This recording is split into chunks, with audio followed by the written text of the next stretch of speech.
ये दोनों भारतीय जनता पार्टी की दिल्ली में सरकार आएगी, मैं आपको विश्वास दिलाना चाहता हूं, मेरे किसी किसान को ज्यादा ब्याज दे करके ऋण लेने के लिए साहूकार के घर के पर न जाना पड़े, ये परिस्थितियां पैदा करना। किसान विरोधी भाजपा सरकार का चेहरा अब बेनकाब हो गया है।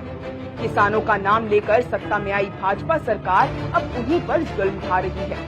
देश का हाल बेहाल हो गया है।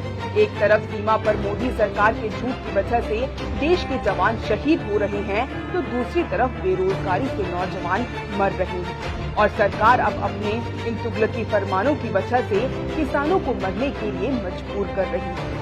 इन 3 कृषि अध्यादेशों के द्वारा मोदी सरकार किसानों के हित को अनदेखा कर कॉर्पोरेट के हाथों गुलाम बनाने की साजिश रच रही है। पहले कृषि अध्यादेश के तहत केंद्र सरकार एक देश एक कृषि मार्केट के कॉन्सेप्ट पे बात कर रही है, जिसके तहत एमएसपी को खत्म कर फसल को निजी हाथों में बेचने को मजबूर किया जाएगा।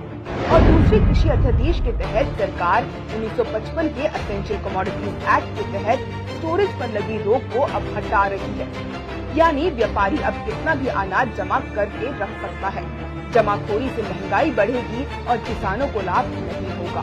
तीसरे कृषि अध्यादेश के तहत केंद्र सरकार कॉन्ट्रैक्ट फार्मिंग को बढ़ावा देने की बात कर रही है। किसान अपनी फसल का मूल्य लेने के लिए निजी कंपनियों के निर्धारित मूल्य पर फसल को बेचने के लिए मजबूर हो जाएगा।